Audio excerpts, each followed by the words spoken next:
Saudara, saatnya kita lihat informasi apa saja di harian Kompas hari ini, 25 Oktober 2024.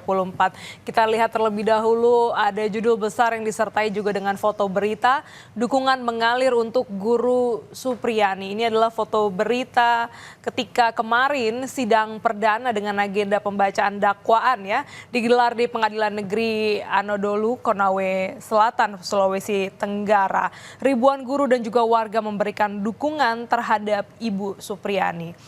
Harian Kompas mengangkat kasus Supriyani 36 tahun, guru SD Negeri 4 Baito, Konawe Selatan, Sulawesi Tenggara yang harus menjalani sidang di pengadilan karena didakwa memukul anak polisi.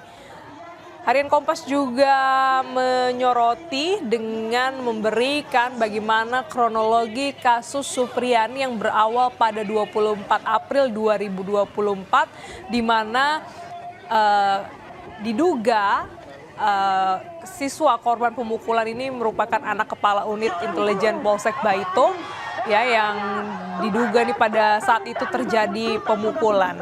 Aibda Hashim Wibowo, ayahanda dari anak tersebut, melapor ke Polsek Baito terkait peristiwa yang menurutnya menyebabkan anaknya terluka. Dan hingga kemarin, saudara, tepatnya di 24 Oktober, Supriyani menjalani sidang perdana di Pengadilan Negeri Anadolu di Konawe Selatan. Kita lihat juga bagaimana informasi lainnya bergeser ke bagian sebelah kanan yang juga menjadi sorotan selama beberapa hari ini adalah terkait dengan kasus Ronald Tanur, saudara. Suap diduga mengalir sampai kasasi. Uang suap terkait penanganan perkara Gregorius Ronald Tanur, terdakwa kasus pembunuhan berencana diduga mengalir hingga ke proses kasasi. Dalam penggeledahan di salah satu rumah tersangka dugaan suap, penyidik menemukan tumpukan uang dengan tulisan diambil buat kasasi. Video ini juga tersebar, terlihat bagaimana penyidik tengah memeriksa tumpukan uang tunai di sebuah rumah. Sebagian penyidik menggelar tumpukan uang di lantai, sebagian lainnya memeriksa uang di laci yang berada di sebuah lemari tersebut.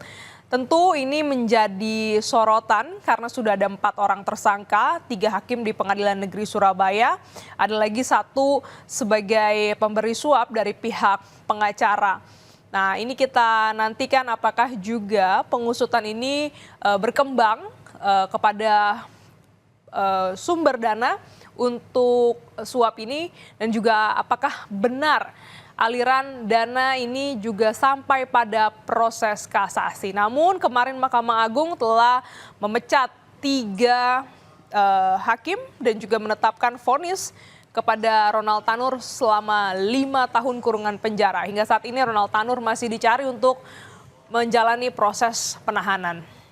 Di bagian bawah, saudara, ini terkait dengan Kabinet Merah Putih bersukaria menuju Lembah Tidar. Nah, ini nih ada yang tak biasa dari Kabinet Merah Putih setelah pemanggilan, pelantikan menteri, wakil menteri.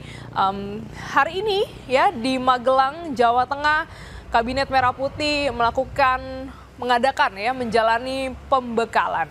Kemarin para menteri dan wakil menteri berangkat tidak biasa ya, mereka bertolak dari Halim Perdana Kusuma menuju ke Yogyakarta dengan menggunakan pesawat Hercules. Nah, bayangkan bagaimana para menteri, wakil menteri, kepala badan, utusan khusus ini punya pengalaman yang berbeda. Ini adalah visual bagaimana tenda-tenda yang akan digunakan oleh para menteri dan wakil menteri untuk pendalaman. Sejumlah kegiatan dijadwalkan seperti arahan langsung dari presiden dan wakil presiden.